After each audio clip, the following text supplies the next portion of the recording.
Psychological ഡിസോർഡേഴ്സിനെ പറ്റി പഠിക്കുന്ന സമയത്ത് അതിലേറ്റവും കൂടുതൽ പ്രിവലൻസ് റേറ്റുള്ള ഒരു മാനസിക ആരോഗ്യ ബുദ്ധിമുട്ടാണ് ആങ്സൈറ്റി ഡിസോർഡർ എന്ന് പറയുന്നത്. തക്കതായ കാരണങ്ങളൊന്നും തന്നെ ഇല്ലാത്ത അമിതമായ ആശങ്കയാണ് നമ്മൾ ആങ്സൈറ്റി ഡിസോർഡർ എന്ന് പറയുന്നത്. WHO കണക്ക് അനുസരിച്ച് ലോകമെമ്പാടും ഏകദേശം 350 കോടിയോളം ജനങ്ങൾക്ക് ഈ പറയുന്ന ആങ്സൈറ്റി ഡിസോർഡർ ചെറുതും വലുതുമായ തോതിലുണ്ട് എന്നാണ് കണക്കുകൾ സൂചിപ്പിക്കുന്നത്. ഇവിടെ ആങ്സൈറ്റി ഉള്ളവർ അനുഭവിക്കുന്ന പ്രയാസങ്ങൾ, ആങ്സൈറ്റിയെ എങ്ങനെ മാറ്റിയെടുക്കണം എന്നുള്ളതൊക്കെ തന്നെ ഇന്ന് ഇൻ്റർനെറ്റിലും യൂട്യൂബ് വീഡിയോസും ഒക്കെ ആയിട്ട് ഒരുപാട് കാണും. നിങ്ങൾക്ക് ഒരുപക്ഷെ കണ്ടിട്ടുണ്ടാകും. പക്ഷേ ആങ്സൈറ്റി ഉള്ളവരുടെ കൂടെ ജീവിക്കുന്നവർ അനുഭവിക്കുന്ന ഒരു ഭയാനകമായ ഒരു സാഹചര്യമുണ്ട്.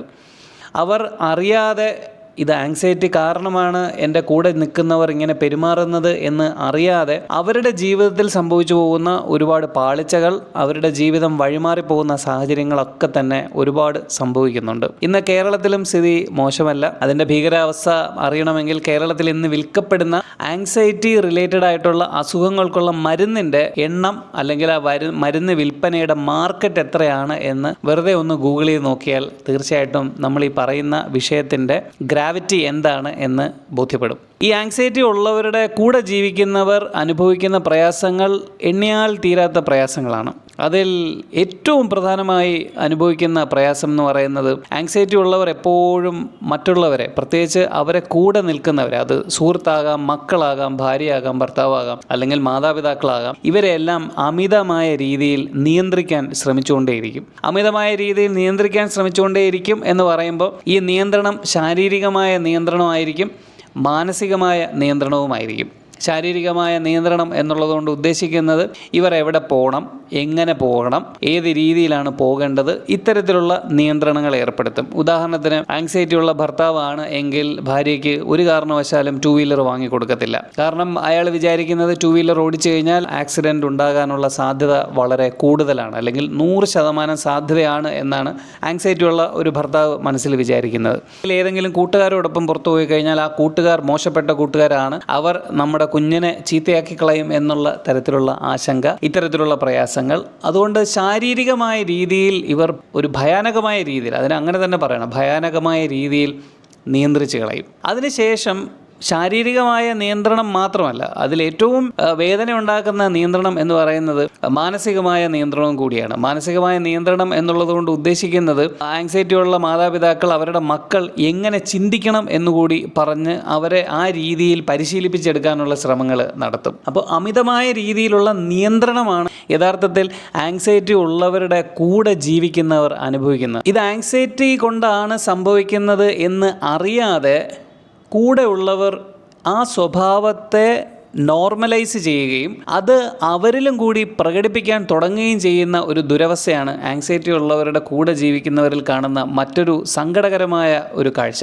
സൈക്കോളജിയിൽ ഇതിന് മോഡലിംഗ് എന്ന് പറയും. മോഡലിംഗ് എന്ന് പറഞ്ഞാൽ ഒരാൾ കാണിക്കുന്ന സ്വഭാവ രീതിയെ നമ്മൾ അറിയാതെ തന്നെ അത് ഒരു പോസിറ്റീവായ ഒരു കാര്യമാണ് എന്ന ധാരണയോടുകൂടി നമ്മൾ അതിനെ മനസ്സിലാക്കുകയും അതിനെ നമുക്ക് സമാനമായ ഒരു ചുറ്റുപാടോ സാഹചര്യമോ വരുന്ന സമയത്ത് അതേ രീതിയിൽ സ്വഭാവം കാണിക്കാനുള്ള പ്രവണതയാണ് മോഡലിംഗ് എന്നുള്ളതുകൊണ്ട് ഉദ്ദേശിക്കുന്നത്. നേരത്തെ ഞാൻ പറഞ്ഞ ഉദാഹരണത്തിൽ ഹസ്ബൻഡ് വൈഫിന് സ്കൂട്ടർ വാങ്ങിച്ചു കൊടുക്കുന്നില്ല. കാരണം സ്കൂട്ടർ വൈഫ് ഓടിച്ചു കഴിഞ്ഞാൽ അപകടം വരാനുള്ള സാധ്യത കാണുന്നു.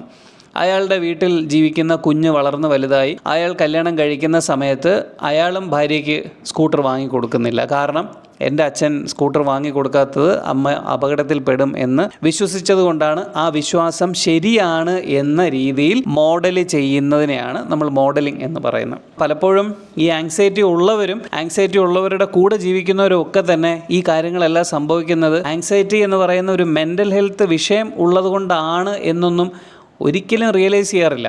അഥവാ അങ്ങനെ റിയലൈസ് ചെയ്യുന്നുണ്ടെങ്കിൽ തന്നെ അതൊക്കെ വളരെ വൈകിയാണ് പലപ്പോഴും റിയലൈസ് ചെയ്യാറുള്ളത്. മൂന്നാമതായി ആങ്സൈറ്റി ഉള്ളവരുടെ കൂടെ ജീവിക്കുന്നവർ അനുഭവിക്കുന്ന ഒരു പ്രയാസം എന്ന് പറയുന്നത് അവരെപ്പോഴും ഒരു പേടിയുടെ അല്ലെങ്കിൽ ഒരു ആശങ്കയുടെയൊക്കെ മുൾമുനയിലായിരിക്കും. അവരുടെ വീട് എന്ന് പറയുന്നത് എപ്പോഴും ശാന്തതയുള്ളൊരു വീടോ അല്ലെങ്കിൽ എന്ത് കാര്യവും തുറന്ന് സംസാരിക്കാൻ പറ്റുന്ന ഒരു വീടോ ആയിരിക്കില്ല. മറിച്ച് അവർക്ക് എപ്പോഴും എന്ത് വേണമോ സംഭവിക്കാൻ സാധ്യതയുള്ള ഒരു എപ്പോഴും പൊട്ടിത്തെറിക്കാൻ സാധ്യത ഒരു അഗ്നിപർവ്വതം ഇങ്ങനെ പുകഞ്ഞുകൊണ്ടേയിരിക്കുന്ന ഒരു സാഹചര്യം ഉണ്ടല്ലോ, അതുപോലത്തെ ഒരു അവസ്ഥയായിരിക്കും വീട്ടിലെ അന്തരീക്ഷം മുഴുവനും. അവർക്കൊന്നും തന്നെ സ്വതന്ത്രമായി സംസാരിക്കാനോ അവരുടെ ചിന്തകളെ എക്സ്പ്രസ് ചെയ്യാനോ ഒന്നും തോന്നാറില്ല. മറിച്ച് അവർക്ക് എപ്പോഴും ഉള്ളിൽ ഇങ്ങനെ ഒരു പേടിയും, ഇവർ ചെയ്യുന്നത് ശരിയാണോ, ഇവർ ഈ ചിന്തിക്കുന്ന രീതി പുറത്തു പറഞ്ഞാൽ വീട്ടുകാർ വഴക്ക് പറയുമോ, പ്രത്യേകിച്ച് ഈ ആശങ്കയുള്ള ആൾ വഴക്ക് പറയുമോ, അടി കിട്ടുമോ, ഇത്തരത്തിൽ അല്ലെങ്കിൽ പരിഹാസം കിട്ടുമോ, ഇത്തരത്തിലുള്ള കാര്യങ്ങൾ ആലോചിച്ച് എപ്പോഴും വിഷമിച്ചിരിക്കുന്ന ഒരു വീട്ടിലെ സാഹചര്യമായിരിക്കും. ഈ സാഹചര്യം ഉള്ളതുകൊണ്ട് തന്നെ ആങ്സൈറ്റി ഇല്ലാത്ത കുട്ടികൾക്ക് ആങ്സൈറ്റി വരാനുള്ള സാധ്യത കൂടുതലായിരിക്കും. നമ്മൾ പ്രധാനമായിട്ടും ഓർത്തിരിക്കേണ്ട ഒരു സംഗതി എന്ന് പറയുന്നത് ആങ്സൈറ്റി ഉണ്ടാകുന്നത് ആരുടെയും കുറ്റമല്ല. ജന്മന ഒരാളിന് ആങ്സൈറ്റി ഉണ്ട് എങ്കിൽ ആങ്സൈറ്റിക്ക് ജനറ്റിക് റീസൺസ് ഉണ്ട്, ബയോളജിക്കലായിട്ടുള്ള റീസൺസ് എല്ലാം ധാരാളം ഗവേഷണങ്ങൾ അത്തരത്തിലുള്ള കാരണങ്ങൾ സൂചിപ്പിക്കുന്നുണ്ട്. അതുകൊണ്ട് തന്നെ നിങ്ങൾക്ക് ആങ്സൈറ്റി ഉണ്ടെങ്കിലോ നിങ്ങളുടെ മാതാപിതാക്കൾക്ക് ആങ്സൈറ്റി ഉണ്ടെങ്കിലോ അത് അവരുടെ കുറ്റമല്ല. അതുകൊണ്ട് നിങ്ങൾ ഏറ്റവും പ്രധാനമായിട്ട് ചിന്തിക്കേണ്ട ഒരു കാര്യം എന്ന് പറയുന്നത് നിങ്ങളുടെ സ്വഭാവ രീതിയെ പറ്റി ഒരു ആത്മപരിശോധന നടത്തുക.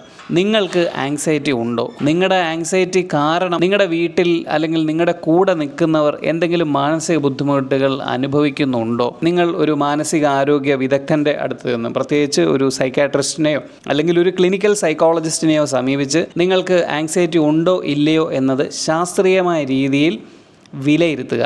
അതോടൊപ്പം ഈ ആങ്സൈറ്റി ഉള്ളവരുടെ കൂടെ ജീവിക്കുന്നവർ നിങ്ങളുടെ ഉള്ളിലുള്ള പേടിയും ആശങ്കയും ആത്മവിശ്വാസ കുറവും ഒക്കെ ഈ തരത്തിലുള്ള ഒരു എൻവയോൺമെൻറ്റിൽ ജീവിച്ചത് കൊണ്ടാണോ സംഭവിച്ചത് എന്ന് ഒരു ആത്മപരിശോധന നടത്തുക. കഴിയുമെങ്കിൽ നിങ്ങളും ഒരു എക്സ്പേർട്ടിൻ്റെ ഒപ്പീനിയൻ തേടുക. ഈ രീതിയിൽ നിങ്ങൾക്ക് ചെയ്യാൻ സാധിച്ചാൽ അത് നിങ്ങളുടെ ജീവിതത്തിൻ്റെ ഒരു പുതിയ അധ്യായം തുറക്കുന്നതിൻ്റെ ആദ്യ പടിയായിരിക്കും. അത് 100% ഉറപ്പാണ്. നിങ്ങളെപ്പോഴും ഓർമ്മിച്ചിരിക്കേണ്ട ഒരു പ്രധാന കാര്യം, ആങ്സൈറ്റി ഉണ്ടാകുക എന്ന് പറയുന്നത് ആരുടെയും കുഴപ്പമല്ല, ഇത് ആരുടെയും കുറ്റമല്ല. മറിച്ച് അത് എൻ്റെ വിചിത്രമായ സ്വഭാവങ്ങൾ, എൻ്റെ ഉള്ളിലുള്ള ഭയം, ആശങ്ക, ഇതൊക്കെ തന്നെ ആങ്സൈറ്റി കാരണമാണോ അല്ലയോ എന്ന് ചിന്തിക്കാതിരിക്കുന്നത്, അത് നോർമലാണ് എന്ന് വിചാരിക്കുന്നത്, അത് തിരിച്ചറിഞ്ഞിട്ടും അല്ലെങ്കിൽ തിരിച്ചറിയാനുള്ള സാധ്യത ഉണ്ടായിട്ടും അത് ഉപയോഗിക്കാതിരിക്കുന്നത്, അതെല്ലാം പിന്നീട് നമുക്ക് ഒരു കാരണവശാലും ആലോചിച്ച് സമാധാനിക്കാൻ കഴിയാത്ത തരത്തിലുള്ള ഒരു അവസ്ഥയിലേക്ക് നമ്മളെ കൊണ്ടു ചെന്നെത്തിക്കും. അതുകൊണ്ട് ഈ വീഡിയോ നിങ്ങൾക്ക് ഉപയോഗപ്പെടണം എന്ന് ഉണ്ടെങ്കിൽ നിങ്ങൾ തീർച്ചയായിട്ടും നിങ്ങൾക്ക് ആങ്സൈറ്റി ഉണ്ടോ ഇല്ലയോ എന്ന് വിദഗ്ധ സഹായത്തോടു കൂടി വിലയിരുത്തുക. നിങ്ങളുടെ ജീവിതത്തിൽ നിങ്ങളോടൊപ്പം നിൽക്കുന്നവരെ ഏറ്റവും കൂടുതൽ സന്തോഷിപ്പിക്കുന്നതിന് വേണ്ടി ഇന്നു മുതൽ ശ്രമിക്കുക. Thank you so much for watching. പുതിയ ഒരു വീഡിയോയുമായി അടുത്ത ബുധനാഴ്ച കാണാം.